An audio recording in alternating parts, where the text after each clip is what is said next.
Hello guys, welcome to the next video. This time we'll be learning how to solve tactics, how to solve the tactical puzzles, as I can see that you may struggle with that, therefore I am offering your help.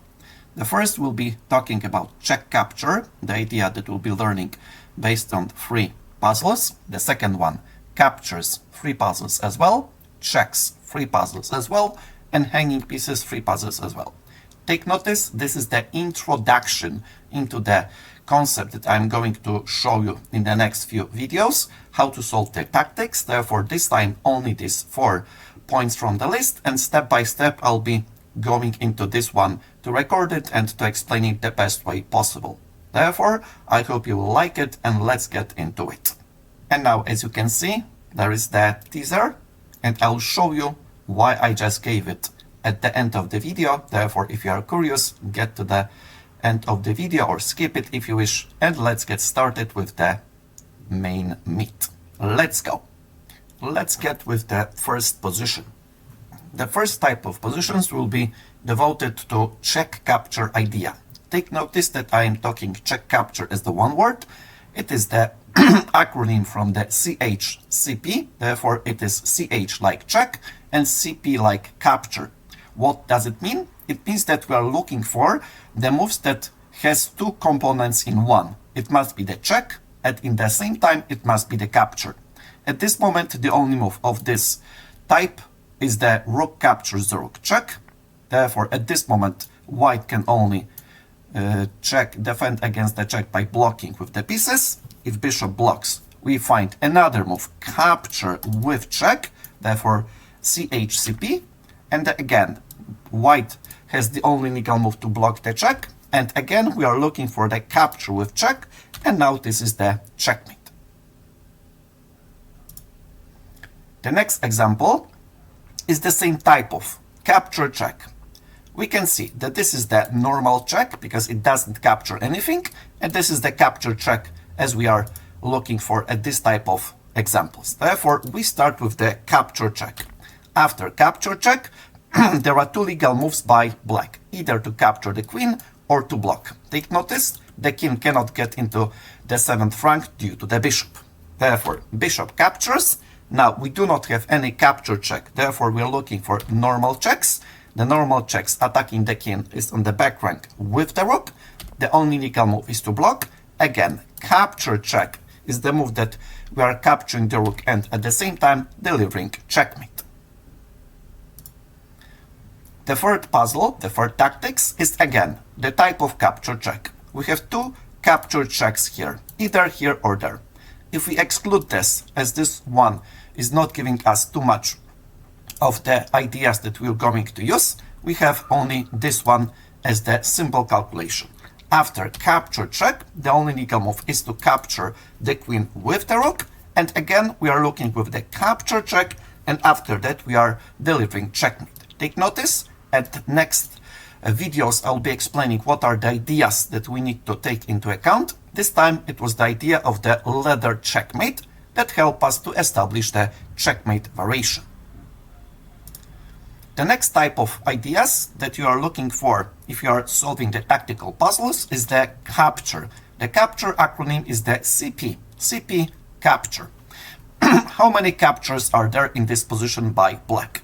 Black has the following captures: rook capture the rook, rook capture the bishop, pawn capture the knight, and bishop capture the pawn. There are no other legal moves that makes the capture. And now let's get into each of them and analyze them. If we start with the capture the pawn captures the knight, then white has the following reply: rook captures with check, therefore capture with check by the opponent.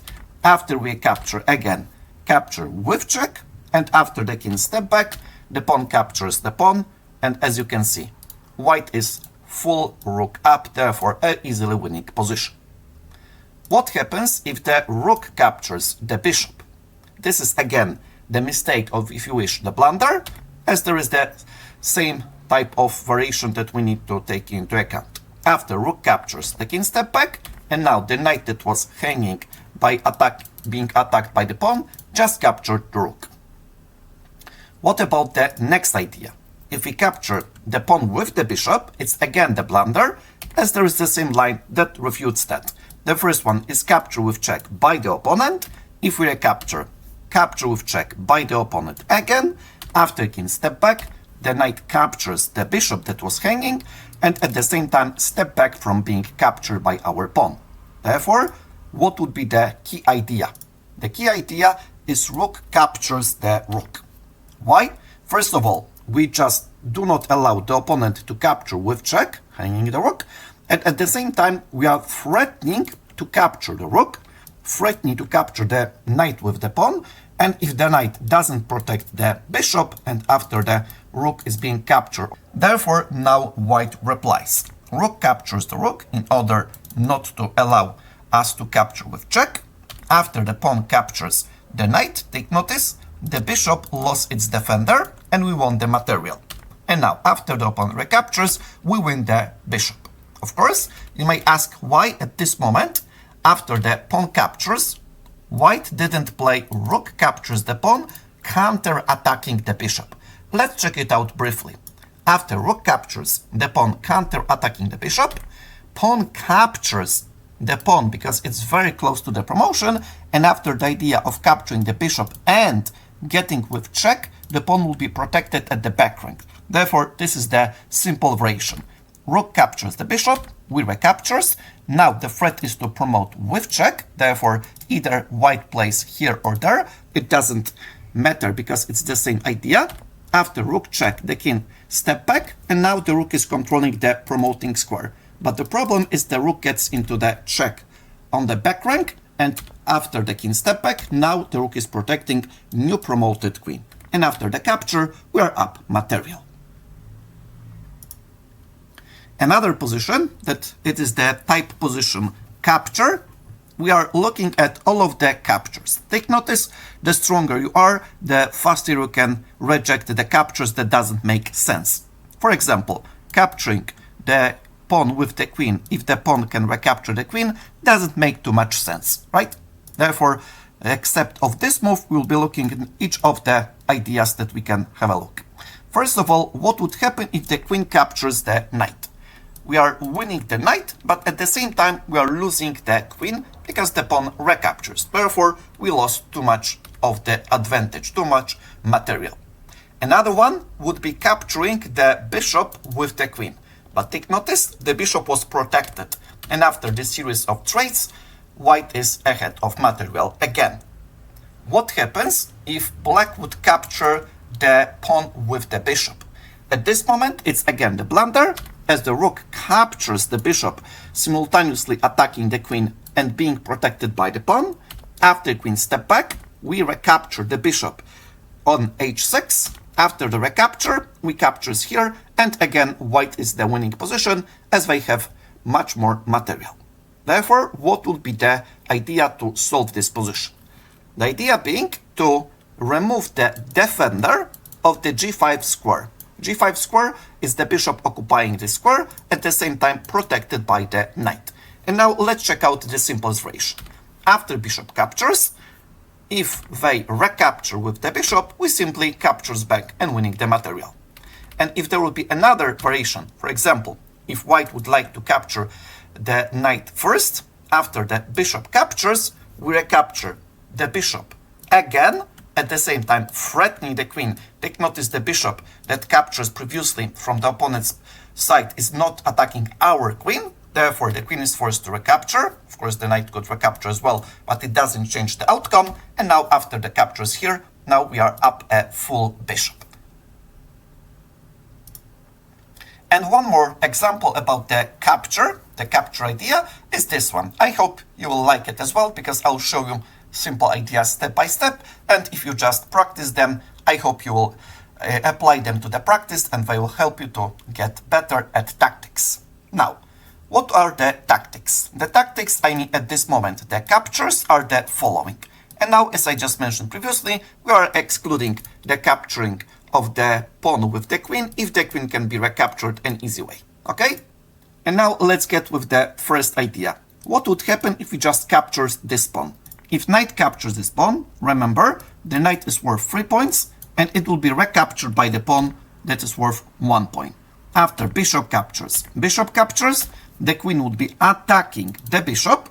We are getting rid of the attacked piece, at the same time capturing the opponent's piece. After the capture, we capture the pawn, attacking the rook at the same time.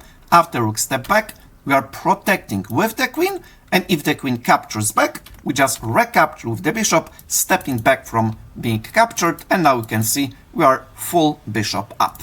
Therefore, this variation will not work. What happens if we just capture the bishop with the knight? Is it good or not? Let's check it out. After bishop captures the knight, after knight captures the bishop, now we are calculating this variation. Recaptures, as we just lost the material. After bishop captures the bishop, the queen recaptures, and now as you can see, there are the same material from white and black. Neither of the side lost material. Therefore, this is just a trade of pieces, but we didn't win anything. And therefore, let's check out the solution. The solution is the following. As you probably may remember from the previous example, this time we are just capturing the defender. Capturing the defender is the following. Bishop captures the bishop. And now take notice the main variation. After the recapture, knight captures the bishop that is not being protected. After bishop captures the pawn, attacking the rook that is higher value than the bishop, we step back, counter-attacking the bishop that is not protected. After the bishop step back, we exchanging the piece because we are just up material, and this moment we just grab the pawn, it's possible as well, and we are up at least a full knight. And now you may ask, but what would happen if we get a little bit more complex variation? After the bishop captures, you can say, wait a second, we can capture the knight and then threaten to capture the queen, isn't it? Yes, we can. Therefore, at this moment, after bishop captures, let's check out bishop captures f3. And now the simplest variation is the following. We are capturing as long as we can with the bishop. Bishop captures the queen, bishop captures our queen, we capture the queen, and now very important. First of all, we are up a piece. Each of the pieces are hanging, and after the rook captures, we recapture, and now it is done. Take notice, at this moment it's very important to see if the piece that is being hanging can attack our piece. At that moment it couldn't, because after the knight captures, rook recaptures, we are still up a piece. And now the third type of concepts that you need to take into account when you are just solving the puzzles, and this is one of the simplest, especially because it is very simple to apply in the endgame, but it is useful in any stage of the game, including the middle game. That is the most frequent tactics occurred, and we can create all of the tactical mess. Now, as you can see, the rook is cutting off the king, right? Therefore, we are making so-called the ladder checkmate, and this is the idea of throwing the check. Take notice, just throwing the check without capturing anything. Therefore, first check, the king step back, another check, the king step back, one more check, the king step back, and the final check, checkmate. Now, as you can see, we have two bishops against the king. Again, the bishop is cutting out the square on the back rank, the king is taking out these three squares on the 7th rank, therefore we need to bring the king into the corner with the help of the other bishop. Therefore, bishop check, forcing the king step back, bishop check, forcing the king to step back, and this is checkmate. Take notice, all of the moves force the black king to go into one square, therefore it's easier to calculate and to visualize. And the last example, a little bit more from middle game. Now another one. We have the bishop and the queen against rook, bishop, and 4 pawns. But white is on the move. After the check, so-called the knight's distance squares, we need to take into account. The e6 square is occupied by the pawn, therefore the king needs to step back on the g6. Again, after the check, the only way to get out of this check is getting the king into h7, and now the knight square is covered by the rook, therefore it's checkmate, because all the time the queen was protected by the bishop. And the last type of the ideas that you need to take into account when you start solving the simplest puzzles, the puzzles on the lowest level as you wish, or lowest rating, lowest level of difficulty, is the LPDO. LPDO is the acronym from loose pieces drop off. And now, at this moment, if you can see, rook can capture the knight, as knight is LPDO. Sometimes, instead of saying LPDO, the players says this is the hanging piece. Hanging piece means the piece is being attacked, but is not protected by any other pieces nor pawns. Therefore, this is the hanging piece, LPDO, we just captured. There are three types of LPDO. The first one, we just make a normal capture. The second one, we can capture the piece with the idea of promoting into the queen. Therefore, this one is winning. Queen versus the bishop is easily winning. But what would happen if the pawn moved forward and didn't capture but promoted into the queen? After bishop captures, bishop knight against the king is the win, if you know how to checkmate. Therefore, at this moment, this would be the blunder. And the last idea, we can have the normal LPDO as you capture the piece that is not being protected by anything. You can make a capture with the promotion, and the last idea is the en passant. After the pawn moving forward 2 squares in one move, the pawns are on the same rank. We can capture the pawn if it step back just one move forward. Therefore, at this moment, after the en passant, now you can see that white pawn is unstoppable, as the bishop cannot stop it, because bishop doesn't have that much time to buy. If the king would be on the g1 square, then the bishop would gain time, stopping the pawn on c7. And now we can see, okay, but wait a second. What would happen if white didn't capture? Would it be a win? No, it wouldn't.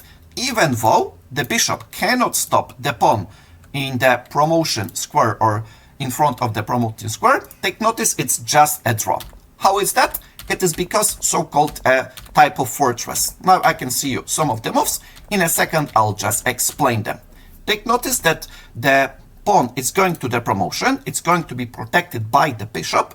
And at the same time, the king is too far away to make the checkmate threats. And if the queen would capture the pawn promotes with check with the queen, game over.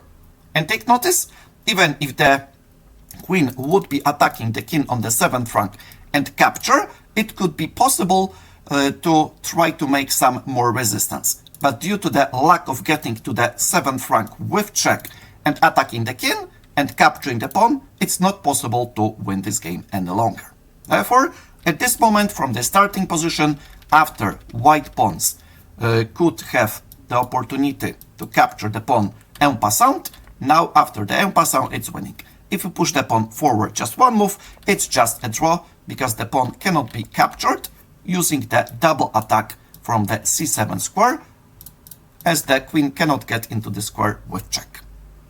Okay, I hope you will apply these ideas into your practice, and you can tell me in the comments below the video if you like it, if you would like me to record next parts, and if you want to add something, maybe correct something, just let me know. Thank you very much, and see you next time. And now just a little bit of explanation. You may think why I just used the picture at the beginning, and it was the deal that I did with our friend Shoshi. Now let's hear what was the deal and what did she promise. Let's get started. I will. Yes, that's a deal. I will promise to use it to the end of the year. Okay, and now we can see our friend promised to use this idea, this concept, this method to test and use till the end of the year. We are keeping fingers crossed, and see you next time. Take care.